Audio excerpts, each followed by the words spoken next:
I'm Jamie Bennett, and I teach at the State University of New York and live in Stone Ridge, New York. The work I have here is a new series of work. It's been working probably from this past year. And the material is enamel and copper, basically. And I think what I've tried to do over a period of time is try and find the potential of those materials, particularly enamel, and how it has worked both traditionally. So I'm interested in historical references, but on the other hand, I think it's important that you contribute to what you're working on within your field and what the discipline has the potential of being. And I really think if I'm working on jewelry, I think jewelry is about sensuality, bottom line. And if that's the case, I really want these pieces to have a physical presence to them. So when I began this series, these are actually in a technique called electroforming, where you're actually growing the metal. But it gives me a chance to work at a rather large scale and extraordinarily light.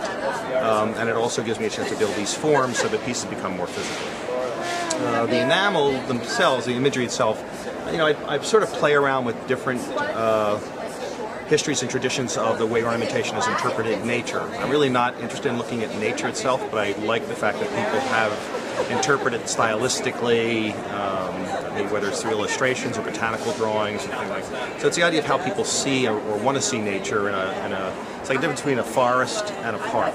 I much prefer a park to a forest, and so the idea of it being a degree of processing to the point that we look at that rendering as being more cathartic than looking at nature itself. It just interests me as that being a human phenomenon. It's an interesting condition. The presentation, we came up with this presentation as a result.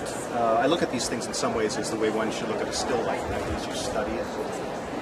And these things are so specific in terms of sort of microscopic drawings and detailing them that I'm doing the enamel that we wanted people to pay attention to that. So therefore we blew up details on the pieces to sort of draw people in and make them understand what we wanted them to sort of look at.